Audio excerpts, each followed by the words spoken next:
también había muchas personas que colaboraban no solo en ese tipo de actividades, sino en actividades de narcotráfico a través de Venezuela. Ya, en Maracaibo llegó un momento que Jorge 40 y Hernán Giraldo eran el poder, así como eran en ciudades colombianas, así lo fueron en Maracaibo, pero específicamente no sé quiénes pudieron haber sido.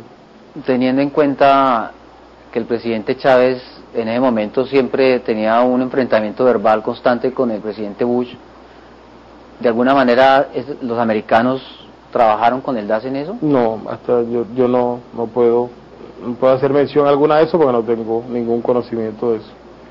O sea, nunca tuve nada que ver con los norteamericanos en cuanto a eso.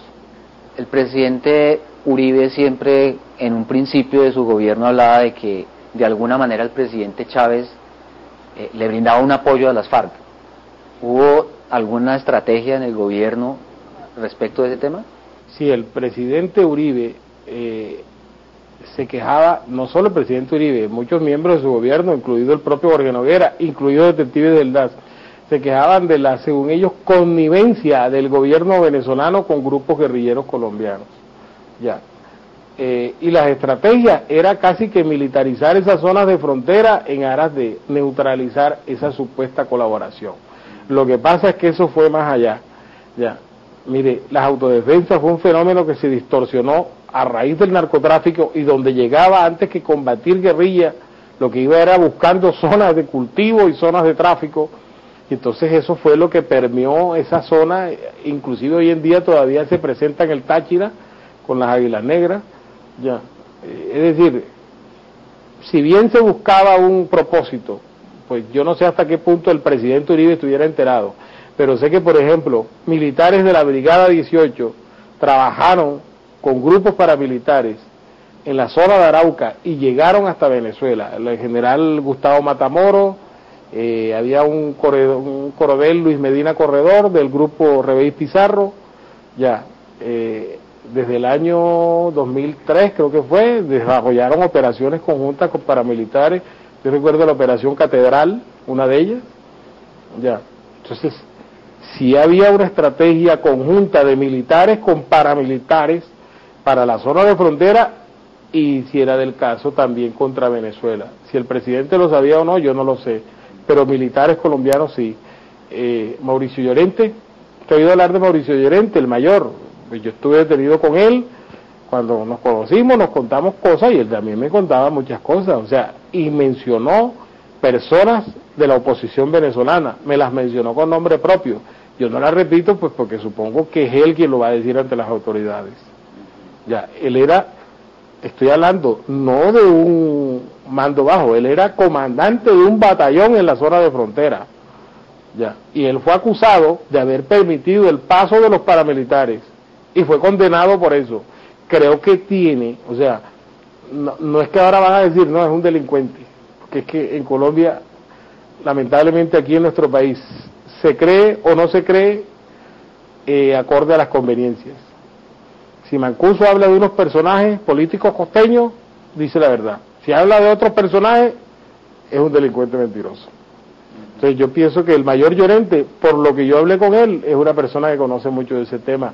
Y él también corrobora en gran parte lo que yo me enteré, pues en cuanto a que había una connivencia de militares colombianos, paramilitares y sectores de oposición de allá de Venezuela.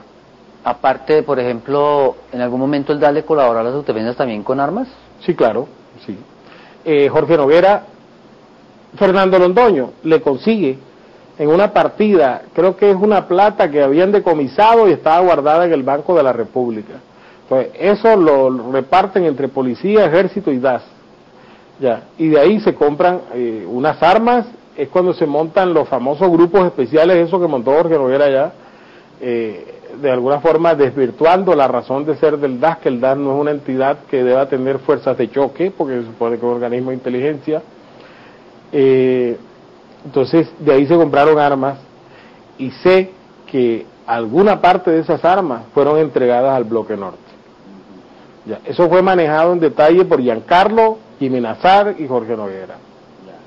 O sea, el DAS le colaboraba a los paramilitares y a los narcotraficantes, borrándoles expedientes, trayéndoles armas. ¿También les ayuda a narcotraficar? Pues, mire, Arnulfo, Yo lo único que le puedo decir es que desde el DAS, en la administración de Jorge Noguera, se realizaron actividades de narcotráfico, en la cual estuvieron involucrados altos funcionarios del DAS. Es lo único que yo le puedo decir al respecto. Y igualmente eso requiere que si se trafica también se traiga dinero. Pues de hecho yo fui condenado por eso, ¿no? O sea, yo fui... Pero el suyo es por un contrato que se hace con MT Base. No, yo fui condenado por traer dinero del exterior a través del aeropuerto. Lo que ocurre es que la fiscalía, como para variar, la fiscalía de don Mario Guarán, nunca investigó más allá, solamente se quedó en Rafael García. Ya, pero, o sea, yo en algunas cosas soy Superman y en otras soy el pastorcito mentiroso. O sea, para hacer yo una operación de lavado de dinero de muchísimos millones de dólares y de euros, yo pude haberlo hecho solo. Pero cuando yo cuento las cosas, entonces, pero él cómo pudo, o sea, cómo una persona pudo conocer tanto. O sea, sí pude armar una operación de lavado de dinero yo solo, según las autoridades, pero no pude conocer tanto. ¿No le parece eso una contradicción? O sea, hoy después de que usted recobró su libertad y todo, está diciéndome que ese lavado de dinero por el que fue condenado era proveniente del narcotráfico. Sí. Y Noguera sabía. Noguera no solo sabía, participó de eso. Eso pues, en algún momento me referiré a ello ante las autoridades competentes. ¿Y con quiénes más estuvo Noguera en eso? Pues siempre su círculo de confianza, Giancarlo Oqué, Jimmy Nazar, varias personas.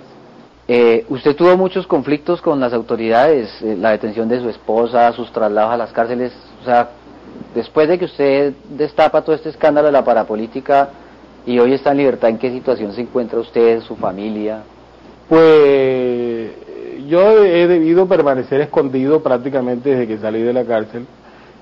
Personas de las pocas amistades que a mí me quedaron en el DAS, muy pocas por cierto, pues cuando al momento de salir me dijeron que el gobierno tiene orden de matarte, entonces pues he debido permanecer escondido porque las autoridades consideran que yo tengo que permanecer en Colombia. Ya, mi esposa, Ariel, por 5 delitos fue condenado a 8 años, ella ya ha cumplido una pena de 8 años por un solo delito y el juez dice que todavía ella no puede salir en libertad. ¿Y no ha dictado sentencia? ¿Cómo? Y no ha dictado sentencia, sí, ya tiene más de un año el haber finalizado el juicio y no ha dictado sentencia. Nosotros somos unos perseguidos en Colombia, yo le digo a mi esposa que hay que ser conscientes de eso y prepararnos para lo peor, esperando que no suceda. Ya. Pero para mí está claro que nosotros somos unos perseguidos en Colombia, por el gobierno del presidente Álvaro Uribe. Y estando en esta situación como complicada de seguridad suya y de su familia, ¿por qué ahora decide como poner la cara y revivir todo esto que usted denunció ante las autoridades en su momento? Bueno, primero porque pues considero que el país merece conocer la verdad de muchas cosas que hoy en día, o sea, es que preferí que el tiempo las descubriera para que, o sea, mire lo del DAS, usted ve lo del DAS, Arnulfo, cambian al director, cambian al subdirector, cambian a los directores de inteligencia, cambian a todo el mundo y los problemas persisten y cada día peor. Hay una sola persona en toda la línea de mando que nunca ha cambiado. ¿Quién es? El presidente Álvaro Uribe. En la línea de mando del DAS, el que nunca ha cambiado es el presidente Álvaro Uribe. Entonces, ¿qué explicación tiene que siendo él la única persona que no cambia la línea de mando, los problemas persistan y se acentúen? Es decir, el problema no es entonces el director del DAS, porque han puesto 4 diferentes y los 4 han sido investigados. ¿Ya? El DAS es una entidad adscrita a la presidencia de la República. ¿Ya? Y desde la época de Jorge Noguera, siempre lo que fue el secretario privado, ese tipo de cosas, eran los que daban las órdenes al director del DAS. Yo me acuerdo que Jorge Noguera lo llamaba Alberto Velázquez y él estaba conmigo y enseguida, no, apúrate, me llama Alberto Velázquez. Ya, creo que era secretario privado o secretario general. ¿Será que el secretario privado por sí y ante sí le va a dar una orden al director del DAS? Yo no lo puedo creer. Yo era jefe de informática. El tiempo se encargó de demostrar que muchas de las órdenes ilegales que yo di venían de arriba. No eran iniciativa de García. Y de todo el caso de la parapolítica, que ya hay muchos condenados y otros en etapa de juicio, ¿todavía falta mucha gente? ¿En lo que usted contó? No, yo lo que conté, pues todos fueron judicializados, muchos condenados.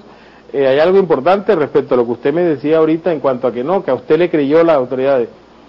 Fue tan cierto lo que dije, que en muchos casos las personas se acogieron a sentencia anticipada, ni siquiera fueron a juicio. Bien Maló, Jorge Luis Caballero, Alfonso Campos, Trino Luna, José Francisco Zúñiga. Es decir, era tan cierto lo que dijo García, que ni siquiera las personas fueron a juicio. Las autoridades corroboraron tantas cosas y lograron tal cúmulo de pruebas que ellos prefirieron aceptar su culpabilidad. Una última cosa, recién que arrancó el proceso en la Fiscalía, cuando usted declaró, usted dijo que había armado todo un programa para hacer, para manejar la cuestión electoral en la costa y todo eso. ¿Qué pasó?